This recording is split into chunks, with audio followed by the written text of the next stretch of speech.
നെയ്യാറ്റിൻകര ചെറിയ കൊല്ലയിൽ KSRTC ബസ്സും ലോറിയും കൂട്ടിയിടിച്ച് നിരവധി പേർക്ക് പരിക്ക്. തമിഴ്നാട് ഭാഗത്തു നിന്നും കാരക്കോണം ഭാഗത്തേക്ക് കോഴിത്തീറ്റ കയറ്റി വന്ന ലോറിയും പാറശാലയിൽ നിന്നും നെടുമങ്ങാടേക്ക് പോവുകയായിരുന്ന വെള്ളറട ഡിപ്പോയിലെ ബസ്സും തമ്മിലാണ് കൂട്ടിയിടിച്ചത്. ഇടിയുടെ ആഘാതത്തിൽ 20ഓളം പേർക്ക് പരിക്കേറ്റു.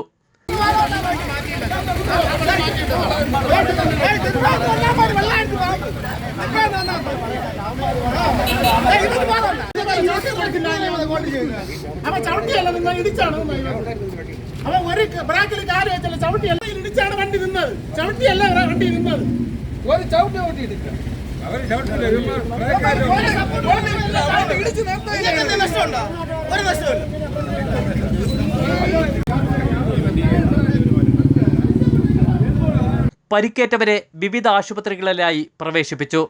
ആരുടെയും നില ഗുരുതരമല്ല.